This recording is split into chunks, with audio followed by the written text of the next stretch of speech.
샬롬. 감사합니다. 오늘 말씀은 그리스도의 일꾼들입니다. 일꾼이 뭐예요? 일하는 사람. 네, 일하는 사람이에요. 그리스도의 일꾼들 그러니까 뭐예요? 결론은 그리스도의 일을 하는 사람. 하나님 나라 일하는 사람들. 네. 그리스도도 하나님 나라의 일꾼이십니다. 하나님 나라를 위하여 일하신 분이시고 우리는 그분의 제자로서 그 하나님 나라를 위하여 일하셨던 하나님 나라의 일꾼된 그리스도의 길을 또 그 사명을 계승받은 자들이에요. 그런 의미에서 오늘 주시는 말씀이 여러분과 저에게 큰 도전이 되시기를 간절히 바랍니다. 오늘 말씀은 이제 전반적으로 골로새서의 결론부에 해당이 되겠습니다. 그래서 앞에 잠깐 이제 우리가 읽었지만 2절에서 6절까지는 그리스도를 따르는 자들이 거룩한 삶을 살기 위해서 개인적으로 또 관계적으로 어떤 삶을 살 것인가 하는 실천적인 어떤 권면의 말씀이고요. 7절부터는 복음 전파 사역에 함께 매진하는 동역자들에 대한 추천 및 소개의 말씀이 되겠습니다. 자, 봅시다. 기도를 계속하고 기도에 감사함으로 깨어있으라. 그리스도를 따르는 자들이 거룩한 삶을 유지하기 위해서, 거룩한 삶을 가능하게 하기 위해서, 이것을 실천하기 위해서 제일 먼저 필요한 게 뭐냐? 기도다 이거예요. 기도다. 이것은 승리하는 삶을 위해 반드시 요구되는 신앙적인 삶으로, 특별히 개인적인 경건 생활의 아주 기본적인 신앙적 삶이 되겠습니다. 그래서 이 기도의 원칙을 보니까 첫 번째, 기도를 어떻게 해라? 계속해라. 계속해라. 그러니까 밥도 먹지 말고, 화장실도 가지 말고, 일도 하지 말고, 자녀 일도 다 내팽개치고, 청소도 하지 말고, 오로지 기도해라. 입니까? 예. 이런 말씀을 오해하면 안 돼요. 그럼 하나님께서 저희에게 일상을 주지 말아야 돼요. 계속 만나를 내리셔야 되고, 우리 만나 먹고 기도하고, 만나 먹고 기도하고, 이렇게 했어야 돼요. 자, 이것은 계속한다는 뜻은 중도에 포기하지 말란 뜻이에요. 우리가 기도를 하다 보면 이내 응답이 되면 그저 계속 기도하면서 얼마나 재밌어요. 근데 우리가 생각할 땐 기도가 우리 뜻대로 딱딱 우리 시간에 맞춰서 도달을 안 한단 말이죠. 응답이. 그래서 응답이 되지 않는다고 낙심하거나 포기하거나 회의에 빠져서 그만두지 말고 끝까지 기도해라, 이런 뜻이에요. 끝까지. 언제까지? 응답받을 때까지. 아멘. 될 때까지. 지속적으로. 가끔이 아니라, 그래서 가끔은 전 그렇습니다. 저녁에 기도하고 새벽 예배를 가면 하나님 몇 시간 전에 얘기한 건데요, 그거. 이제 이런 경우가 있어요. 그래도 또 기도하다 보면 하나님께서 놀라운 감동도 주시고 확신도 주시고, 예, 이런 겁니다. 기도를 계속하라는 것이. 자, 또 기도의 이 원칙이 있습니다. 뭐 해라? 기도에 감사함으로. 그래서 감사함으로 기도하라는 거예요. 감사하기 때문에 기도하는 것이고, 기도하면 감사가 절로 나와요. 기도하기 전에는 뭐 이런 게 다 있어. 불만도 많습니다. 원망이 됩니다. 실망이 됩니다. 근데 기도하다 보면 어떻게 돼요? 하나님이 주시는 거룩한 이 감동으로 갑자기 이 모든 상황이 확 뒤바뀌면서 감사가 넘치는 거예요. 그래서 다른 사람들이 볼 땐 상황이 변한 게 전혀 없는데 나는 홀로 은혜를 받고 감사가 넘쳐서 눈물을 흘리면서 이 눈빛이 바뀌는 거예요. 자, 감사란 신앙인에게 분리될 수 없는 영적 덕목으로 환경과 기분을 초월해야 해요. 내 환경에 따라서 감사하는 게 아니라는 말이에요. 우리가 사실은 환경을 바라보면 감사할 일이 별로 없어요. 사람을 보고 세상을 보면 만족이 없습니다. 도리어 괜한 이 비교감 때문에 저 집은 저렇게 안 해도 잘 돼, 이렇게 안 해도 잘 되는데 나는 이렇게 해도 왜 안 되냐, 이렇게 엉뚱하게 그러면서 시험거리가 돼요. 그래서 이 감사는 환경을 바라보고 또 내 감정에 취하면 절대 나오지 않는 거예요. 하지만 이 감사가 있을 때 사실은 하나님과 깊은 영적 교제가 가능합니다. 베풀어 주신 은혜를 생각하면 감사하지 않은 게 없는 거예요. 힘에 겨울 수도 있어요. 겹습니다. 힘에 겹습니다. 하지만 그 힘에 겨운 중에 죽진 않았잖아요. 그쵸? 극단적으로 봅시다. 죽진 않았잖아요. 굶었어요? 벗었어요? 노숙합니까? 우리가 사실은 기본적인 이것조차도 하나님의 은혜인데 여기에다 자꾸 우리가 필요한 조금 더 편리한 조금 더 원하는 무언가를 더 채우기 위해서 고군분투하는데 이것이 안 됐다고 그래서 하나님께서 주신 이 은혜마저 배반하거나 무시하면 안 되는 거예요. 감사는 그런 겁니다. 감사는 그래서 하나님께서 나를 향해서 이런 걸 베푸셨다라는 어떤 조건적인 것도 있지만 일단은 무조건적으로 들어가야 돼요. 감사를 하다 보면 감사가 감사를 낳아요. 한번 그런 걸 해보세요. 하나님께 딱 앉아서 다른 말 하지 말고 하나님 이래서 감사합니다. 우리 요즘 그런 거 하잖아요. 상대를 칭찬 무조건 10가지 해보시오 뭐 이런 얘기 하죠. 처음엔 생각이 안 나는데 하다 보면 어떻게 종이가 부족해요. 하나님께도 마찬가지예요. 이것이 감사합니다. 저것이 감사합니다. 이거 주시옵소서 이런 거 빼고 하루는 날 잡아서 해보란 말이에요. 이것이 감사합니다. 그러면 심지어 어떤 고백까지 가냐면 하나님이 계셔서 감사합니다까지 가는 거예요. 그러다 보면 거기서부터 또 파생되어지는 또 놀라운 감사의 이 거리들이요 차고 넘치는 거예요. 기도할 땐 반드시 감사로 해라. 그리고 감사하면서 기도하면 하나님께서 그 기도를 더 기쁘게 받으시고 또 사실은 그런 모든 이게 여기서만 감사하고 저기 나가면 불평이 되는 게 아니에요. 여기서 감사 훈련을 받고 밖에 딱 나가면 맞아. 이것도 감사해. 저것도 감사해. 예전에 전 어린 시절에 부흥회 때 한 목사님이 돌불에 걸려도 감사해. 이렇게 하라고 그래서 저건 뭐 주문 아니야? 제가 좀 삐딱하다 그랬죠. 무슨 돌불에 걸렸는데 감사해. 그런데 그 말이 맞아요. 조금 커보니까 맞아요. 우리 이러죠. 아이고 더 큰 일이 있을 수도 있었는데 이만하길 감사해. 그쵸? 이게 감사해. 신앙인의 어떤 이런 하나님을 향한 영적인 덕목이고 영성입니다. 감사하는 태도는요. 기도 응답에 대해서 미리 확신하는 거예요. 미리. 이루어지면 감사할게요가 아니에요. 이루어 주실 것을 믿고 나는 미리 감사하는 거예요. 아주 전적인 하나님에 대한 신뢰의 태도이고 믿음의 표시입니다. 그래서 어떤 결과로든지 간에 하나님께서는 가장 좋은 것으로 응답해 주실 것은 것을 전 믿어요. 그것이 내 마음에 들든 안 들든 간에.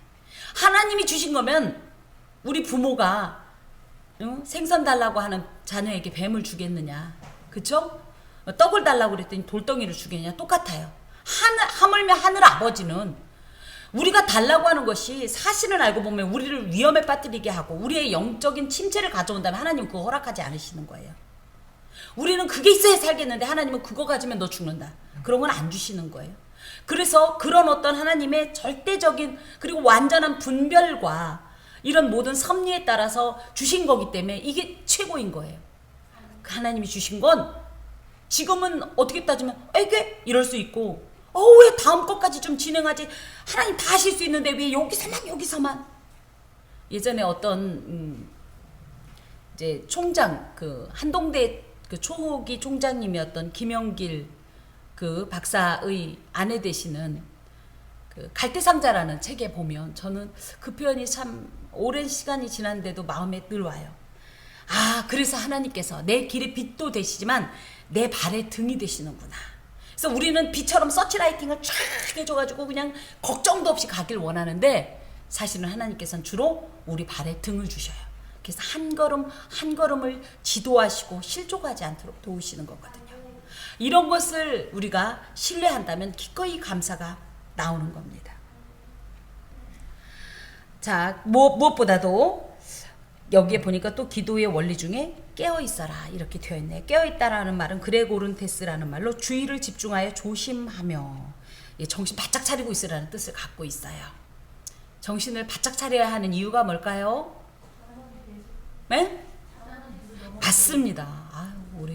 우리 부천 함께하는 교회 성도들의 이 그레이드를 좋습니다. 그겁니다.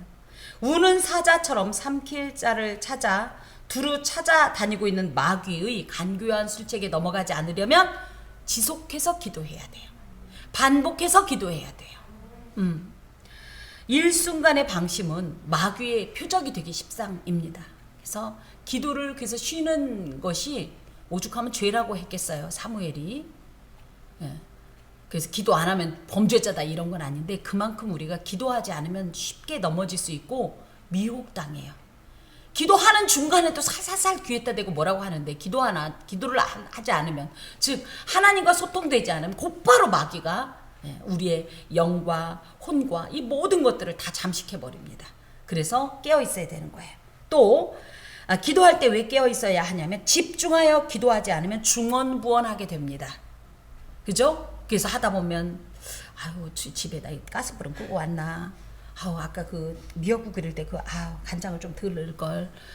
예, 바짝 긴장하고 집중하는 것이 깨어 있는 겁니다. 하나님 그렇게 중언부언하게 하다 보면 사실은 입에 발린 소리를 하게 되고요, 진심이 안 들어갑니다. 그러면서 무엇보다도 하나님께서 원하시는 거에 관심이 없이, 예? 그죠? 하나님 뜻과는 관계없이 내 본성에서 나오는 나의 욕심대로 막 이야기하게 되고, 그러다 보면 이게 하나님과 소통이 아니에요. 일방적으로 그냥 쏟아내는 어떤 그런 모습일 수도 있기 때문이에요. 또 마지막으로 왜 깨어 있어야 하냐고 하면 기도 응답에 대한 분별력 때문입니다. 그러니까 물론 기도해야 되지만 이 기도를 유지하지 않으면, 깨어 있지 않으면 어떤 일이 있냐면 이 하나님의 역사에 대한 오해를 하게 돼요. 왜 이걸 줬어? 난 저걸 원했는데. 기도에 대한 불만족이나 또 그로 인해서 하나님에 대한 회의감이 생깁니다. 또 그러다 보면 하나님에 대한 불신감이 생겨서 곧바로 마귀의 밥이 될 수 있기 때문에 깨어 있으라는 거예요. 더하여서 기도할 때는요, 일단 기다리는 마음을 가져야 됩니다. 기다려야 돼요. 기도하면서 뭐 해라? 기다려라. 응답은 지금 당장 here and now가 아니에요. 하나님의 시간이에요. 그 시간을 우리가 기다릴 수 있는 마음으로 기도해야 돼요. 하지만 내 쏟아놓고 마는 게 아니에요. 뭐가 또 있어야 되냐면 기대가 있어야 돼요. 하나님이 일을 하실 거야. 이걸 삼기다 이렇게 얘기해요. 기도할 때는 어떻게 해라? 기다리는 마음으로. 또 하나님의 일을 기대하는 마음으로 이렇게 기도하라. 더하여서 기도 응답 많이 받고 싶죠? 안 받고 싶어요? 전 기도 응답 받고 싶은데. 받고 싶죠? 그것도 많이 받고 싶죠? 기도 응답을 가장 많이 받는 비결, 특수 비결을 제가 여러분께 가르쳐 드리겠습니다. 요것만 하면, 제가 쪽집게 과외 선생이에요. 요것만 하면 기도 응답을 받아요. 0.1초 빨랐어요. 좋았어요. 기도를 많이 하는 사람은 기도 응답 많이 받습니다. 여러분 똑같이 예를 들어 이런 거예요. 오늘 새벽에 이 해가 뜨기 전에 하나님 오늘도 무사히 해가 뜨게 해주시고, 그러고 기도하고 나왔더니 해가 딱 떠올라 응답받은 거예요. 이건 농담처럼 돼 있는 것 같지만 모든 일을 기도와 간구로, 그럼 모든 일에 하나님의 역사를 보게 될 거예요. 모든 일에 하나님의 기도의 응답임을 우리가 확신할 수 있습니다. 저는 그래서 길을 가다가도 어떤 일이 보이면 무조건 기도해요. 이런 거 있죠. 여러분도 그런 안타까운 상황을 볼 겁니다. 신호등이 다 됐어요. 근데 이분이 반밖에 안 건넜어요. 몸이 굉장히 왜소하고 약한데 리어카에 파지와 이 고무를 잔뜩 실은 분이, 그쵸? 그 가운데밖에 못 건넜어요. 힘이 없어서. 여러분 그런 걸 보고 어떻게 생각하세요? 뭐라고 기도하세요? 일단 안전하게, 그죠? 그러면서 저는 그분의 어떤 삶을 두고도 잠깐씩 중보합니다. 그리고 나서 전 그분을 모르니까 지금은 확인할 수 없어요. 그런데 저는 나중에 하나님 앞에 가면 이 기도의 응답을 반드시 확인할 거라고 생각합니다. 기도 응답을 많이 받고 싶으시면 기도를 많이 하세요. 여기 와갖고 밤낮 없이 3시간씩 5시간씩 눈 떠가면서 시계 보면서, 그게 아니라 수시로 하세요. 수시로. 하나님이 교회만 계십니까? 아니잖아요. 하나님의 눈과 귀는 이 온 땅에 충만하십니다. 그렇기 때문에 길을 가다가도 저거 보고 아유 저 사람 왜 저래 이러지 말고, 아유 거기에다가 딱 한마디 붙이세요. 뭐라고? 하나님 저 사람 왜 저래요? 그럼 이러고 안 지나가져요. 하나님 저 사람 왜 그래요? 그랬으면 아유 하나님 저 사람 이렇게 안전하게 해주세요. 뭐하게 해주세요. 이런 기도를 계속 습관적으로 하세요. 운동할 때도 기도하세요. 반드시 응답의 은혜를 누리게 될 것입니다. 여기 2절에 있는 이 기도의 원리 속에는 또 여러 가지 교훈이 있는데, 왜 기도해야 되냐 할 때 깨어있기 위해서 기도해야 되는 거예요. 기도하는 거예요. 또 왜 깨어있어야 하냐면 감사할 수 있어야 하기 때문에 깨어있는 거예요. 왜 감사하냐 하면 기도하기 위해서 감사하는 거예요. 그래서 기도의 원칙에 기도를 계속하고, 이게 이제 깨어있다는 말과도 이제 또 통할 수도 있고, 감사하면서 깨어있으면서 기도하라. 이것이 기도의 원칙입니다. 자, 또 이 승리의 삶을 위해서 우리가 어떤 일을 해야 되냐면 또한 우리를 위하여 기도하되, 바로 중보기도입니다. 그래서 공동체적인 이 거룩한 삶, 그리스도를 따르는 자의 거룩한 삶의 실천적 측면을 보면 여기에 우리를 위하여 기도하다라고 할 때 우리는 바울을 위시한 그 당시에 그 로마 감옥에 있었던 디모데 또 에바브라와 같은 이런 동역자들을 의미해요. 이들을 위해서 함께 기도해 달래요. 성도는 예수 그리스도라는 이 머리 아래 한 몸을 이룬 지체들입니다. 그렇기 때문에 이 오른손은 건강한데 왼손이 아프면 우리가 어떡하죠? 이 왼손을 놓고 기도하게 되죠. 그런 겁니다. 그래서 같은 지체 의식을 가지고 다른 지체를 위해서도 이 중보 기도를 해야 되는데, 특별히 여기에 보면 이 우리라는 자들은, 분들은 하나님의 일꾼들이죠. 하나님의 복음 사역을 위해서 자신의 삶을 기꺼이 드린 자들인데, 이들을 위해서 기도해야 되는 이유는 이들의 이 복음 전파 사역을 위해서이기 때문입니다. 이것이 크게 보면 하나님 나라를 위해 사는 일이기 때문에 또 하나님의 역사를 위해서 기도하라는 뜻을 가지고 있어요. 우리가 다 선교사가 될 수 있을까요? 네. 예. 어떻게 해요? 다 그럼 비행기 타고 어디 가야 될까요? 어떻게 하죠? 예. 전방으로, 우리 그렇죠, 군인들이 어떻게 해요? 전방과 후방으로 나뉘어서 이 나라를 지키고 하지 않습니까? 방어를 하기도 하고 공격을 하기도 하는 것처럼 하나님 나라도 마찬가지예요. 전방으로 나가서 공격자들이 있는 거예요.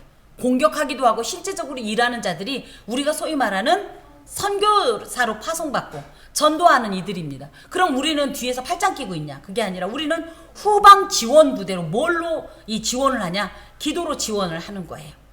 우리가 생각할 때는 뭐 기도하는 게 그쵸? 아무것도 아니라고 생각할지 모르지만, 특별히 선교사님들이 물론 그곳에 가면 물질적인 후원도 받아야 되고 여러 가지 후원도 있습니다만은 기도 외에는 다른 종류가 나갈 수 없다는 걸 특히 선교지에 가면 느낀다는 거예요.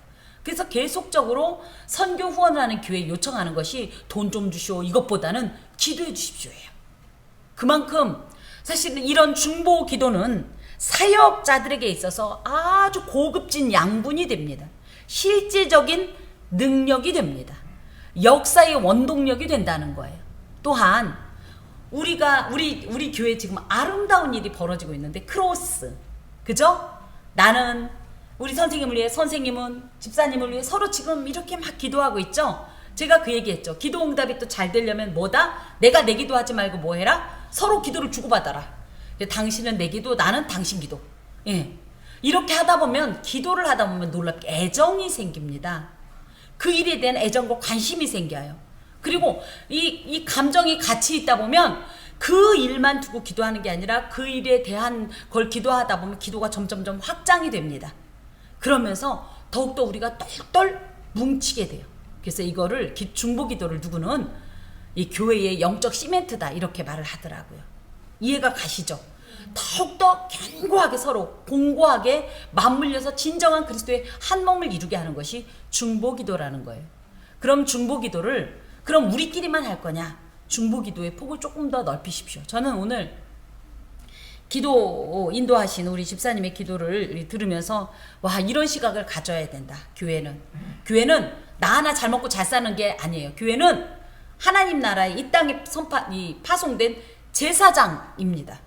제사장은 자기 한 몸 잘 살자고 사역을 감당하는 게 아니에요. 온 백성을 위하여 그 죄를 담당하면서 그 죄를 하나님 앞에 중보하면서 그 죄 사함을 위해서 사역하는 자들이 제사장인데요. 우리 한 사람 한 사람이 또 교회가 이 땅을 향한 제사장 나라로 살아야 돼요. 그러기 위해서 가정을 위해 기도하는 걸 넘어서, 교회를 위해 기도하는 걸 넘어서 사회를 위해서, 나라를 위해서, 온 세계를 위해서, 또 온 이 전 우주를 위해서 우리는 계속적으로 이 기도의 어떤 폭과 이 넓이를, 이 범위를 확장시킬 필요가 있습니다. 기도하지 않고는 일어나는 일이 없는 거예요. 그런데 기도하면 우리는 얼마든지 아까도 이제 바이든 얘기했는데 미국의 백악관에서 일어나는 일들을 우리가 움직일 수 있어요. 우리는 능력이 없어요. 하지만 우리의 이 기도를 통한 하나님의 역사를 우리가 분명히 맛보게 될 겁니다. 그래서 신앙 생활을 위해서 특히 중보 기도를 하셔야 됩니다. 그럼 그 중보 기도의 내용이 뭐냐 했더니 여기 보니까 하나님이 전도할 문을 우리에게 열어주사 그리스도의 비밀을 알게 하시기를 구하라. 내가 이 일 때문에 매임을 당하였노라. 기도의 제목이 전도할 문을 열어주시기를 위해 기도해달라는 거예요. 전도할 문이라는 건 말씀을 전할 기회로서 첫 번째는 복음 전파에 방해가 되는 어떤 장애물이라도 다 제거해 줬으면 하는 마음과 함께 이 말씀을 전할 기회라는 것이 외부에선 말씀을 전할 기회가 왔는데 내 마음이 낙심이 되면 전해지나요? 그래서 이 안에는 이런 내용이 내포되어 있습니다. 비록 내가 지금 감옥에 갇혀서 수감되어 있지만 이 상황에서 낙심하거나 믿음이 연약해지지 말고 이제 뒤에도 그런 내용이 나오지만 내가 오히려 이런 기회를 선용해서 이곳에서도 누군가를 향해서 복음을 전할 수 있도록 이걸 위해 기도해 달라는 거예요. 확신과 담대함으로. 사실 감옥에 갇히는 일이 자랑스러운 일이에요? 부끄러운 일이에요? 외적으로 볼 때 수치스러운 일이에요. 하지만 하나님 나라의 일을 위해서 이 매임을 당했기 때문에 그런 거에 대해서 이 인간적으로 위축되지 않고, 그리고 하나님이 내가 다른 일도 아니고 하나님 일이라는데 나한테 이럴 수 있어? 하면서 낙심하지 말고 오히려 이 안에서 나를 이곳에 보낸 이유가 있으시겠지, 내가 이곳에서 할 일이 있겠지 라는 마음으로 기회만 되면 복음을 전할 수 있도록, 누군가 이 복음 전파의 대상자가 나타날 수 있도록, 그를 제대로 만나서 내가 복음을 전할 수 있도록 나를 위해 기도해달라, 이 말입니다. 특히 그 복음을 전하는 내용이 뭐냐면 그리스도의 비밀을 알게 하시기를. 그래서 그리스도 안에 이미 말씀과 계시를 통해서 드러난 구원의 복음, 즉 하나님의 구원의 경륜으로 이것을 이해하고 또 그것을 전할 수 있도록, 그래서 내가 여기에 지금 수감 상태에 있으니까 빨리 감옥을 나가게 기도해다오, 그런 내용이 아니라는 사실, 우리는 있는 현장에서 하나님의 일을 어떻게 할 건가를 생각하셔야 돼요. 내가 여기서는 못하겠어요. 아니, 어느 곳이든지 하나님 나라입니다. 어느 곳이든지 하나님 일터입니다. 내가 있는 그곳에서 난 하나님의 사람으로 어떻게 살 것인가, 진정 내가 하나님의 일꾼이라면 어떤 일을 할 것인가, 맡겨진 그 일 가운데 하나님의 경륜 가운데 할 수만 있는 대로 우리가 이 전도할 문을 열어주시기를 구하여야 하겠습니다. 그리하면 내가 마땅히 할 말로서 이 비밀을 나타내리라. 마땅히라는 말은 의무로서 반드시 행해야 할 어떤 일들을 말해요. 그래서 이 사람은 매였거나 노였거나 자유하거나, 그죠? 오히려 갇혔거나에 상관없이 말씀 전파자로서의 분명한 어떤 사명의식을 내가 가지고 있다라는 거예요. 방금도 말씀드린 것처럼 내 형편이 어떠하든지 그곳에서 나는 누구다? 하나님의 일꾼이다, 말씀 전파다라는 이런 소명을 가지고 사명의식을 가지고 분명히 그 자리에서 이루어지는 어떤 하나님의 역사를 기대하면서 그 일을 하기 위해서 기도해 주시기를, 또 그리고 그 일이 이루어지기를, 이렇게 중보 기도에 대한 제목을 냅니다. 그러면서 5절과 6절에 보면 또 이런 얘기가 나와요. 지금은 뭐였어요? 첫 번째, 내 개인적인 어떤 경건생활. 두 번째, 공동체 안에서, 지체 안에서 우리가 무엇을 해야 될 것인가. 세 번째는 이제 범위를 보면 제가 이런 걸 좋아해요. 동심원적 구조다, 이런 얘기가 있어요. 동심원이 뭐예요? 우리가 연못에다, 그죠? 연못에다 돌을 퐁당 던지면 어떤 일이 있죠? 요만한 거, 요만한 거, 요만한 거. 근데 성경을 보면요, 그런 내용이 참 많아요. 그래서 우리가 마태복음 마지막 절에도 처음에, 그죠? 예루살렘과 유대와 사마리아와 이렇게 점점 확장되죠. 똑같아요. 그래서 내 개인적인 경건생활, 그 다음에 공동체적인 경건생활, 여길 넘은, 어떻게 보면 물리적인 공간으로 얘기하면 교회를 넘어선 그래서 나 성도 개인의 경건 생활, 그 다음에 뭐예요? 교회의 경건 생활, 교회의 어떤 이런 신앙 생활, 그리고 그렇지 않은 자들을 위한 이렇게 확장이 되는데, 외인들에 대한 이제 권면을 보면 특히 이제 불신자들이라고 표현하겠습니다. 첫 번째 뭐냐면 지혜로 행하여 세월을 아끼라 이렇게 되어 있네요. 지혜는 하나님의 것입니다. 하나님께서 주시는 것이긴 한데, 특히 여기에 보면 세월을 아끼다라고 해서 시간 관리를 지혜롭게 하라 이렇게 말씀합니다. 우리가 살다 보면 예수 믿는 사람들과만 살 수는 없어요. 그저 세상 가운데서 불신자들과 교제하기도 하고 합니다. 그런데 이때 우리가 유의할 것이 있어요. 뭐냐면 이들과의 대화 속에 너무 비신앙적인 것들이 판을 친다면, 또 너무 하나님과 무관한 일들로 계속 진행이 된다면 우리가 적절히 제어해야 돼요. 안 그러면 그런 비신앙적인 말과 어떤 이 가치관, 문화에 우리가 동화돼 버려요. 근묵자흑이란 말이 있어요. 가까이 가면, 무게 가까이 가면 아무래도 껌댕이가 묻게 돼 있는 거예요. 그래서 그때는 뭐 해야 돼요? 정신을 바짝 차려야 하고, 무엇보다도 이 시간 관리를 하라니까 너무 그 사람들하고 오래 어울리지 말라, 이것보다는 이 시간을 어떻게 선용할 것인가를 고민하라는 거예요. 그래서 비록 현재는 불신자들이지만 이들과의 교제를 끊을 수도 없지만 이 불신자들을 믿음의 길로 인도할 수 있는 적절한 어떤 시간을 생각하고, 그 시간, 아까 얘기했던 여기에 이 전도할 문을 구하듯이 그런 시간을 우리가 생각해 보면서 그들과 교제하라는 이야기입니다. 여기에 이 세월이라는 말이 크로노스와 카이로스 중에, 물론 크로노스라는 말도 있습니다. 하지만 카이로스라는 말로 적기, 호기, 하나님이 주신 어떤 시간, 그래서 그 시간이 내게 임하기를, 그리고 나서 그걸로 통해서 그들을 믿음의 길로 인도할 수 있기를 그렇게 원하면서 그런 시간으로 이들과의 교제 시간을 활용하라는 거예요. 예수님을 믿는 사람들과만 만날 수는 없어요. 하지만 불신자들, 비신자들과 만났을 때 그들에게 그냥 세상적인 이야기만 하고 끝내면 우리의 영이 오히려 사실은 손상을 입는다고 할까? 약화됩니다. 네, 그곳에서도 그래서 그러죠. 아이고, 얘는 입만 열면 꼭 이러더라. 예전에 어떤 목사님이 이제 대학 이제 동창, 기수별로 동창회가 있잖아요. 근데 야, 너는 왜 안 나오냐? 목사면 다냐? 목사이기 전에 동창 아니냐? 이제 이분 일반 대학을 나왔기 때문에 이제 그랬대요. 그래서 이 목사님이 하도 나오래서 갔대는 거예요. 갔더니 너무 웃긴 게 그분들이, 야, 너는 목사니까 술 못 마시지? 그랬더니 그 앞에다 사이다랑 콜라랑 놓고 막 이렇게 놨더래요. 그러더니 너무 웃긴 게 전 이거였어요. 뭐냐면 딱 술을, 우리 무엇을 위하여 이렇게 하잖아요. 근데 술을 다 따르더니 이렇게 위하여 하려고 그러더니 갑자기, 야, 여기 목사님 계신데 기도는 하고 마셔야 되는 거 아니냐. 그래서 목사님께서 간절히 그 동창들을 위해서 그야말로 설교 한 편을 하셨대요. 그랬더니 너무 웃긴 게 그분들이 그러고 찝찝한 마음으로 술을 마셨겠죠. 그 다음부터 동창회 소식이 없대요. 동창회 오라 그러면 술 마시기 전에 기도하라 그러면 또 설교 한 편 할까봐. 저는 참 그것이 우스갯소리 같지만 거기에 참 큰 의미가 있습니다. 우리는 어디 가든지 그리스도인이에요. 누구를 만나든지 그리스도인이에요. 야, 그건 교회에서는 하는 얘기고 아닙니다. 지난주에도 그랬듯이 우리는 배달된 교회예요. 예, 움직이는 교회예요. 예, 그런 마음으로 외인들과 어울리라는 거예요. 또 너희 말을 항상 은혜 가운데서 소금으로 맛을 냄과 같이 하라. 은혜롭게 말하래요. 말할 때 은혜롭게. 은혜롭게가 뭐예요? 하나님이 우리한테 말씀하시는 어투.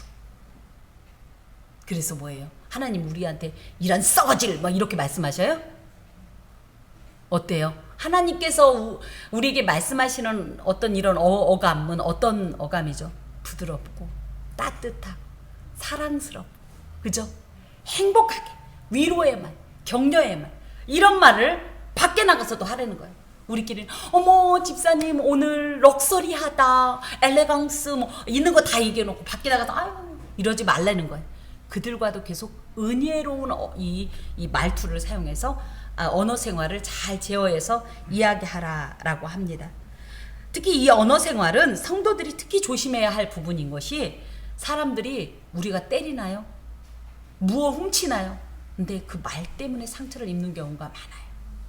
그래서 언어 생활을 매우 잘해야 되는데 여기 보면 그렇게 말하려면 소금으로 맛을 낸 것과 같이 해라.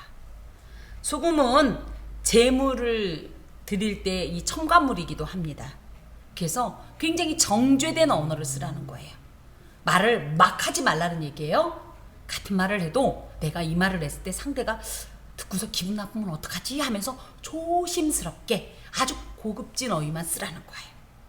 또 소금은 방부제의 역할을 합니다. 더러운 거 못 참아요. 더러운 말 하지 마셔야 돼요. 저는 예수님 믿는 사람이 이 습관적으로 집어넣는 이 추임새 같은 욕설 같은 거 하지 않으셔야 된다고 생각합니다.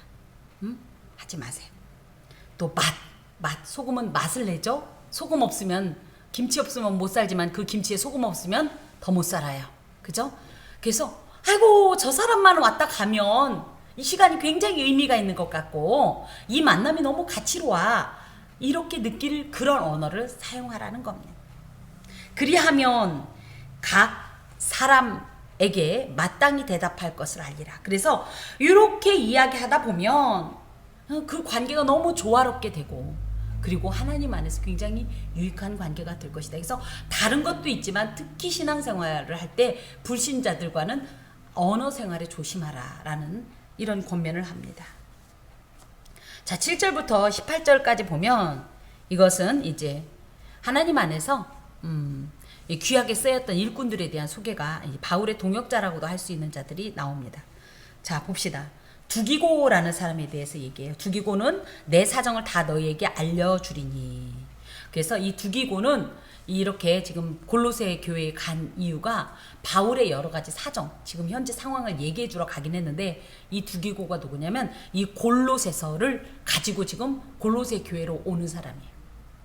예, 그래서 골로새서 전달자입니다. 여기에 보면 9절에 신실하고 사랑을 받는 형제 오네시모다 돼 있는데 여기에 보니까 그 함께 보낸 그래서 이 골로새서는 지금 두기고와 오네시모가 함께 가지고 온 사람들이에요. 두기고에 대해서 이제 먼저 좀 말씀을 드리면 두기고는 에베소서 6장 21절에도 나오는데 바울의 제3차 전도 여행이 끝날 무렵쯤에 바울과 함께 동행하였고 생애 마지막까지 바울이 이 죽는 그 순간까지 함께 있었던 아주 절친 동역자입니다. 그래서 이 두기고에 대해서 얘기하기를 뭐라고 했냐면 사랑받는 형제다. 사랑받는다는 것은 아가페토스라는 말로 아가페적 사랑을 나누는. 그래서 내가 어떤 것을 주어도 아깝지 않은 내 몸과 같은 존재다. 그렇게 이 바울에게 있어서 아주 믿을 만하고 그렇게 관계가 아주 친밀했던 그런 관계라는 것을 얘기해요. 그리고 또 여기에 보니까 신실한 일꾼이다. 그래서 기대와 의도에 어긋남 없이 자신의 책임을 감당하는 자다. 우리가 하나님 안에서 하나님의 사랑받는 일꾼이어야 하겠습니다. 또 하나님의 신실한 일꾼이어야 하겠어요. 하나님께서는 이런 걸 원하시는데 우리는 날마다 그거와 관계없이 우리의 뜻대로만 한다면 이건 하나님 일꾼이 아닌 거예요. 이 기대와 의도에 어긋남이 없다라는 것은 죄라는 하타아와의 반대말이기도 합니다. 죄가 뭐라고 그랬어요? 하나님의 기대와 요구라는 어떤 이 관역을 벗어난 일이 죄라고 그랬어요. 그렇다면 우리가 어떤 일꾼이 될 건가? 신실한 일꾼이 돼야 돼요. 하나님께서 이것을 위해 세우셨다면 우리는 그것을 위해서 하나님 앞에서 쓰여야 하겠습니다. 그것을 위해서 자신을 기꺼이 내어드려야 해요. 또 주 안에서 함께 종이된 자다. 종이됐다라는 것은 동역자란 뜻으로 하나님을 위한 동고동락하는 관계라는 거예요. 그래서 바울이 힘들면 자신도 기꺼이 힘들고 바울이 즐거울 땐 함께 즐거워하는 이런 우리는 누굽니까? 이런 하나님의 종으로서 하나님의 모든 일에 동역하는 동고동락하는 하나님 나라에 사는 그런 사람들이 되어야 하겠습니다. 내가 그를 특별히 너희에게 보내는 것은 너희로 우리 사정을 알게 하고 너희 마음을 위로하게 하려 함이라. 그래서 7절에 내 사정을 너희에게 알려주는 걸 통해서 여기서 바울이 지금 수감된 상태니까 얼마나 골로새 교인들이 걱정하겠어요. 그런 모든 상황을 얘기해서 안심시켜주고 위로를 주려고 두기고를 보냈다. 여기에 이제 9절에 보면 오네시모라는 사람이 나오는데, 이 오네시모라는 사람은요 골로새 지역 출신이에요. 거기에 보면 빌레몬이라는 부자가 있습니다. 빌레몬서가 바로 뭐냐면 이 바울이 오네시모라는 빌레몬의 종을 이 내용이 그렇습니다. 빌레몬이라는 그 골로새 지역의 부자가 있었는데 오네시모는 그 집의 종이었어요. 근데 이 빌레몬의 물건을 훔쳐갖고 도망갔어요. 근데 원래 빌레몬이 잡았어야 되는데 빌레몬이 잡지 않고 무슨 일로다가 잡혀서 로마 감옥에 갇혀 있는 걸, 아까 전도할 문이란 얘기한 것처럼 그 감옥에서 바울이 이 오네시모를 전도했어요. 그래서 이 사람이 회개하고 그 빌레몬에게로 돌아갈 때 추천서를 써준 것이 빌레몬서입니다. 이 사람이 이제 오네시모라는 사람인데, 이 사람을 지금 쭉 이야기를 하면서 이 사람이 어떤 사람이다? 놀랍게도 이 사람이 범법자임에도 불구하고 두기고에게 주었던 이 형용사를 같이 씁니다. 뭐라고요? 신실하고 사랑을 받는 형제다. 자, 그러면서 그는 너희들에게서 온 사람이라 그들이 여기 일을 다 너희에게 알려주리라. 아까 말씀드린 대로 두기고와 오네시모가 특히 바울의 사정을 다 이야기하면서 골로새 교인들의 염려와 어떤 근심을 잠재우기 위해서 지금 이렇게 파송을 받게 됩니다. 자, 또 있습니다. 나와 함께 갇힌 아리스타고, 이렇게 되어 있습니다.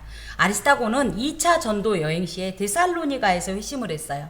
여러분, 이 서신서를 잘 이해하고 싶으면 사도행전을 많이 읽어보세요. 이 사도행전과 서신서가 굉장히 많이 인물들과 상황들이 많이 연결이 되어 있거든요. 그리고 에베소 폭동시에 수감이 되어 있었고, 이 아리스타고는 그 사도행전에 나오는 15장에 나오는 얘기처럼, 이 내용처럼 바울이 이방 교회에서 헌금하죠. 구제 헌금을 받아갖고 그걸 예루살렘에 전달할 때 함께 갔던 사람이에요. 아리스타고가.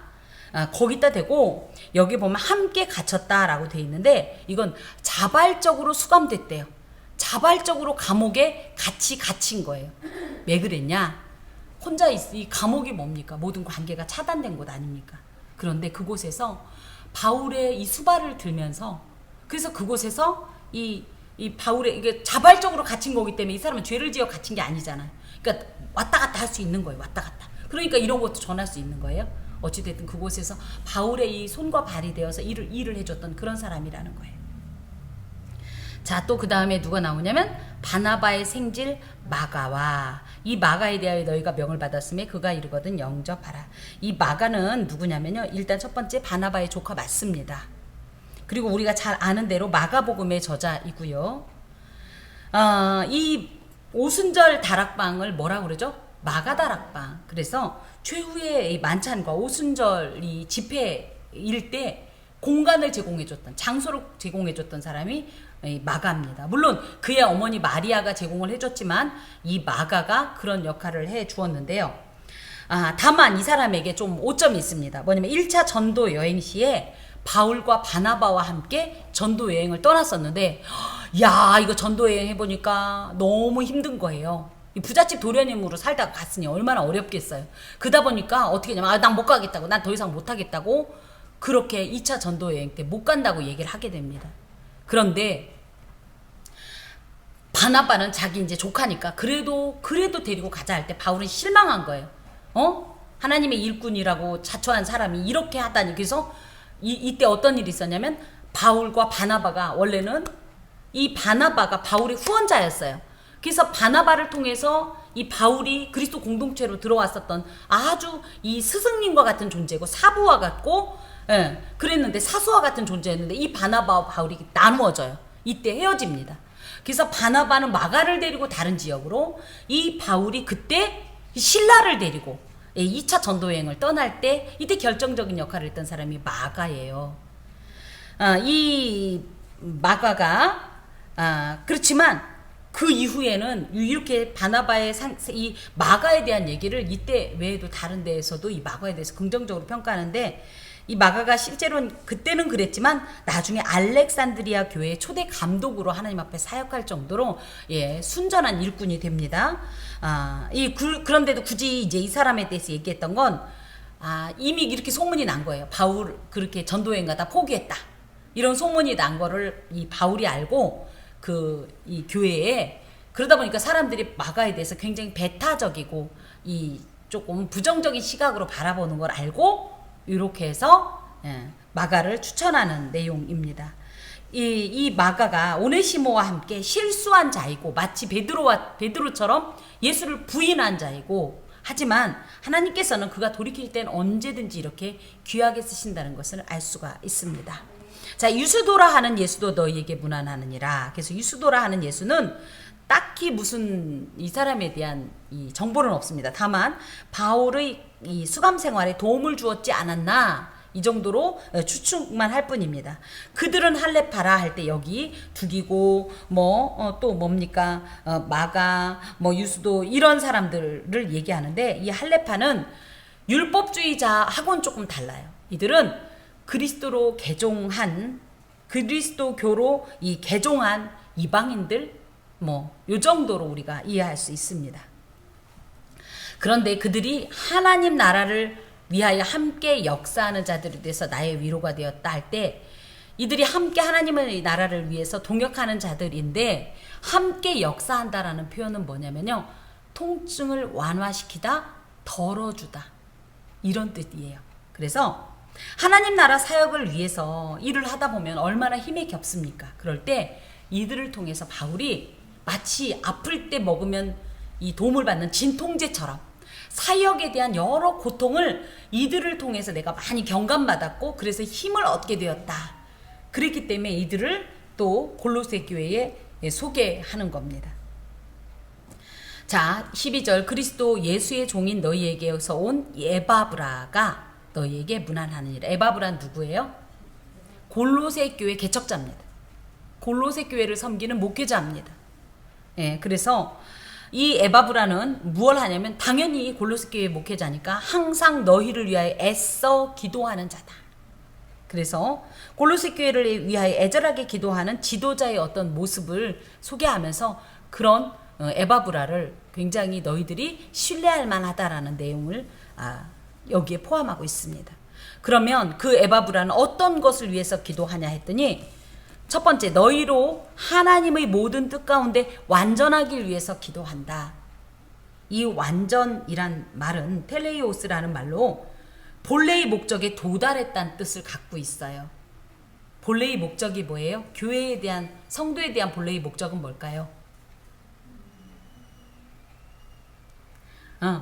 하나님, 그 모든 것은 사실 하나님의 나라와 귀결이 됩니다. 그래서 성도가 이 소명을 받고, 이게 그 전에 이제 택정이 있죠. 예정이 있고 나서 부르심을 받죠. 소명이 있죠. 그러고 나면 뭐가 있습니까? 중생이 있습니다. 거듭남이 있습니다. 그때부터 하나님 나라 갈 때까지 뭐가 있냐면, 단계별로 구원의 서정 가운데 성화가 있어요. 성화. 이 성화가 완성된 것이 영화의 단계입니다. 이것이 하나님 나라의 단계인데, 이 골로새 교회 목회자인 에바브라는 이걸 놓고 기도한다는 거예요. 그래서 우리 사랑하는 성도들이 어떻게 되게, 하나님 안에서 정말 신실하고 온전한 믿음을 가져서 하나님의 마음에 합한 자가 되기를 위해서 늘 기도하고 있다 이거예요. 지난번에도 말씀드렸지만 저도 같은 기도의 제목을 가지고 있습니다. 물론 여러분의 이 전반적인 어떤 기도의 제목을 두고도 기도하지만 그 안엔 계속적으로 이 마음을 품고 있어요. 우리 성도들이 믿음이 일신우일신하여 하나님 나라에 가까운 자가 되게 하여 주옵소서. 하나님 나라에 합한 자가 되게 하옵소서. 이런 기도의 제목을 저도 갖고 있는데 에바브라도 이렇게 기도하고 있다는 거예요. 또 두 번째 기도 제목이 뭐냐고 했더니, 확신 있게. 확신이라는 말은 마음속에 가득한 어떤 생각이 있어서 그 안에 의심이나 불신은 조금도 들어올 수 없는 상태. 마음속에 무엇이 가득해서? 하나님이 가득해서, 하나님 나라가 가득해서, 그래서 우리도 그런 거예요. 하나님으로 충만하면 다른 생각이 없는 거예요. 이거 잡생각이라고 표현하죠. 이런 것이 들어오지 않을 정도로 하나님의 나라로 우리의 모든 삶이 충만하기 위해서 기도한다라는 거예요. 자, 이런 확신이 있으면요, 이 굳은 확신이 있기 때문에 누가 뭐래도 어떤 상황이 돼도 미혹되지 않아요. 흔들리지 않아요. 침범당하지 않습니다. 이걸 놓고 기도한다는 거예요.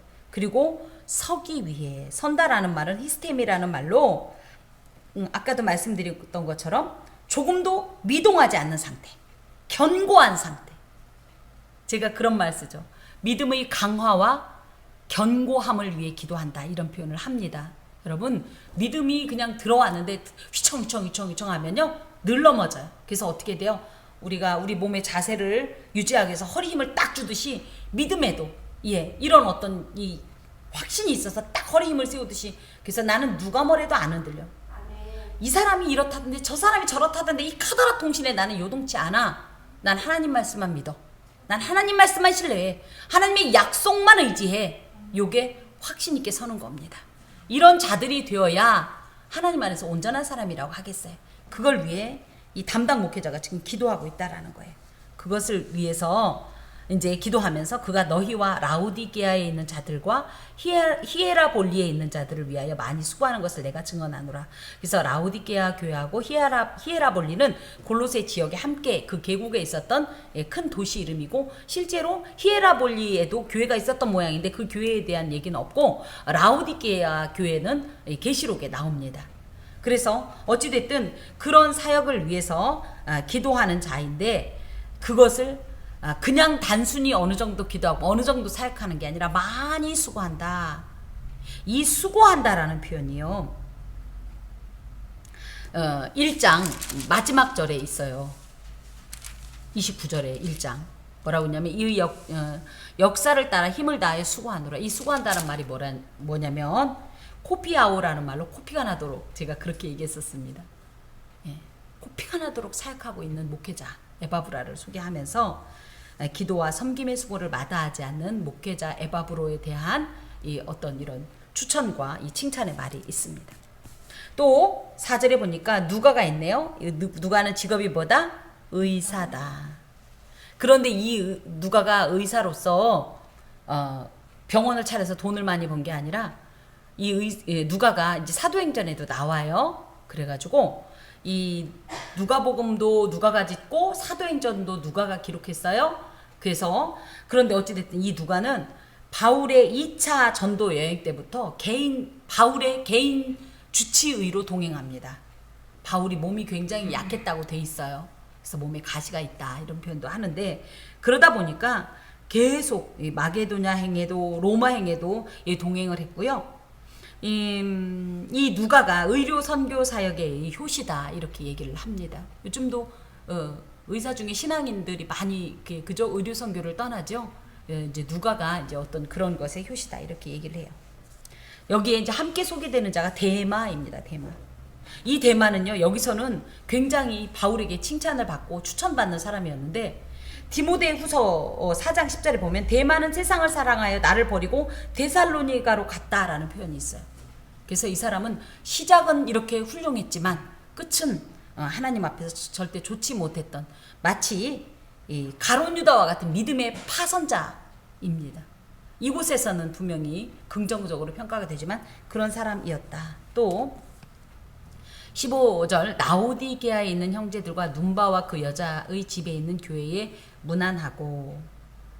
그래서 이때 교회는 이런 식으로 이 건물이 있질 않고 대부분이 마가의 다락방처럼 부잣집들이 많이, 부자 예수 믿는 이들, 그죠?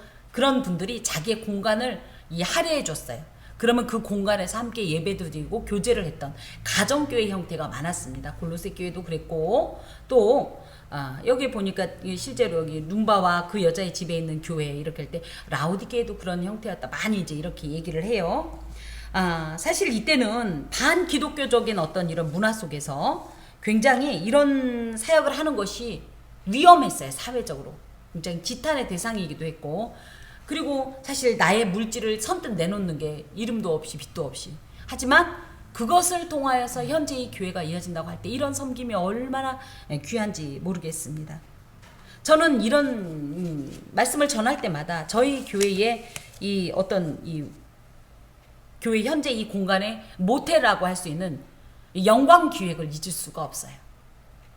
저는 너무너무 그 섬김을 귀하게 여깁니다. 그리고 하나님 앞에도 뭐 수천 차례라고 하겠습니다만은 계속적으로 그 섬김을 두고 기도합니다. 이런 하나님 앞에 섬김은 반드시 기억된 바 되는 거예요. 이것이 얼마나 복된 내어드림이고 복된 섬김인지 모르겠습니다. 그렇다고 해서 아이고 우리 집 당장 비워야 되나, 그건 아닙니다. 지금 마침 우리 교회는 공간이 되기 때문에 여러분의 작은 것들이 하나님 앞에서 너무 욕이 나고 너무 쓸모있다는 사실을 생각하십시오. 그래서 하나님 앞에서 기꺼이 하나님만 생각하고 드리는 모습이 또 일꾼된 자세라고 하겠습니다. 16절에 이 편지를 너희에게서 읽은 후에 라오디게아의 교회에서도 읽게 하고 또 라오디게아로부터 오는 편지를 너희도 읽으라. 이걸 회람문서라고 합니다. 회람문서, 회람서신. 그래서 회람이 뭐예요? 서로 돌려가면서 본다는 거예요.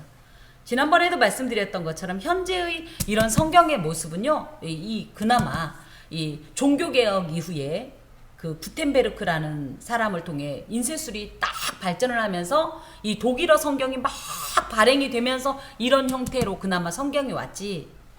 뭐 이땐 특히 초기 교회 때는요, 양의 껍질에다가 이렇게 글씨를 써갖고 성경 교회에 오려면 이 성경 66권 가지고 교회에 오려면 타이탄 트럭을 몇 대를 불러야 될지 모르는 거예요. 글을 썼어요.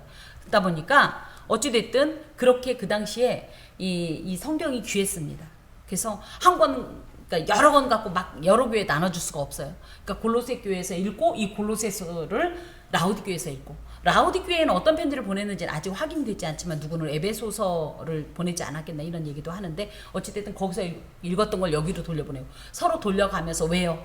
은혜를 서로 계속적으로 하나님 앞에 공급받기 위해서 그런 거를 하라라고 이야기를 합니다. 자, 또 17절 아키뽀에게 이르기를 주 안에서 받은 직분을 삼가 이루라고 해라. 이 아키뽀는 누구냐면 골로새 교회의 2대 목회자예요. 그래서 에바브라 다음에 이 후임 목회자가 되겠습니다. 그래서 직분에 대한 분명한 소명 의식으로 하나님께서 원하시는 뜻을 잘 분별하여서 하나님의 기대에 부응하도록 자신의 직분에 최선을 다해라. 그래서 교회를 더욱 든든하고 견고하게 세워가라. 이것을 아키뽀에게 전하라고.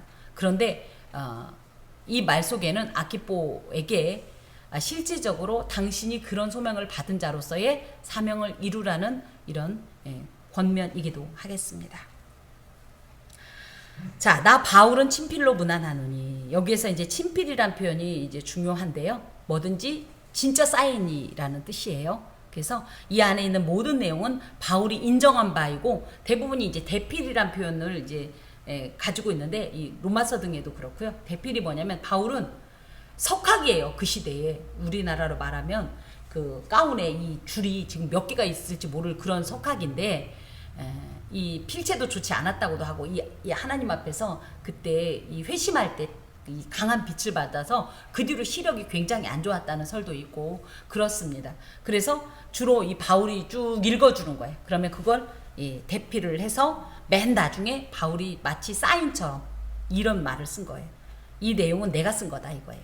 내 필체로 직접 쓰진 않았지만 내가 쓴 내용으로 내가 인정하는 바이고 내 마음이다, 내 권면이다, 이것을 이제 하는 말인데, 그렇게 이제 해면서 너희들이 내가 매인 것을 생각하라.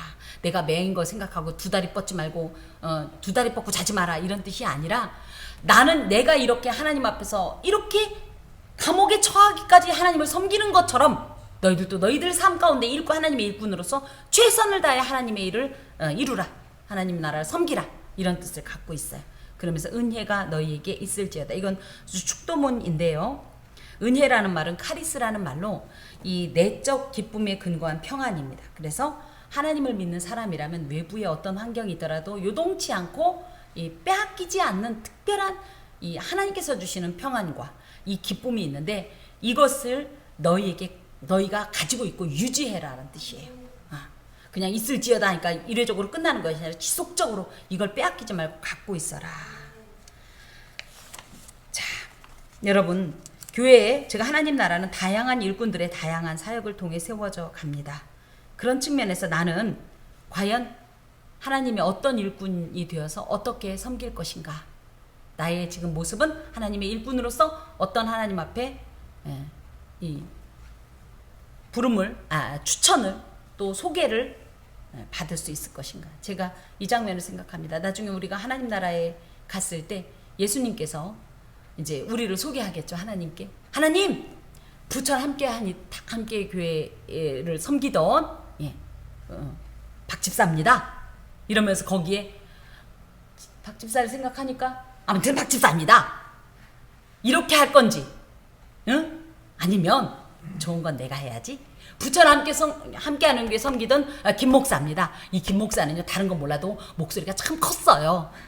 뭐 이런 거라도 우리가 어떻게 사느냐에 따라서, 그게 물론 하나님 앞에서 뭐 신분이 뭐 그래서 야 너는 저기 가서 앉아 있어, 너는 저기 가, 이건 아니지만 하나님 앞에 그때 얼마나 만족스럽고 뿌듯하고 기쁠까요? 그런 기대감을 가지면서 하나님 나라를 섬겨야 합니다. 이렇게 하나님 나라의 예수 그리스도의 일꾼이 되어 온전한 섬김을 위해서 우리는 개인적으로는 감사와 기도의 삶, 계속적인 그리고 깨어있는 삶 필요합니다. 또 공동체적으로는 중보기도를 해야 되고, 또 공동체에 갇히지 않고 온 땅을 성소로 삼으신 하나님의 관점과 의지, 복음 전파의 이런 어떤 목적을 가지고 세상 가운데서도 하나님의 자녀 예수 그리스도의 일꾼으로 살아야 합니다. 선한 싸움을 마친 후에 하나님 앞에 섰을 때 우리는 우리 각자의 삶의 마지막 묘비명을 가지고 간다고 생각해 봅시다.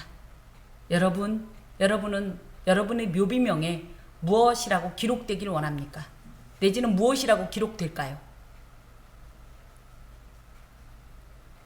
한번 생각해 보실래요? 저는 이렇게 생각했습니다. 다른 건 잘하는 거 하나 없고 목소리가 크니까. 그래서 하나님께 찬양하던 제란이 하나님께로 돌아가다. 이렇게 묘비명을 제가 이제 어제 작성을 해보았습니다. 여러분은 어떤 하나님의 일꾼으로 하나님 앞에서 세워지길, 또 소개되길 기대하십니까? 그 기대한 바대로 하나님의 선한 일꾼으로 선한 싸움을 싸우시길, 그리고 끝내는 승리하시길 바랍니다. 기도합니다. 주님, 감사합니다. 이 부족하고 무지하고 미혹한 자가 어찌 감히 하나님 나라의 일을 감당하겠나이까. 하오나 주 성령께서 우리의 마음을 강권하시고 인도하시면 능하겠나이다. 하오니 우리 마음에 감동 주시고 특별히 자발적인 서원과 결단으로 주님 나라에 감히 유익하게 사용하여 주옵소서. 예수 그리스도의 이름으로 기도합니다. 아멘.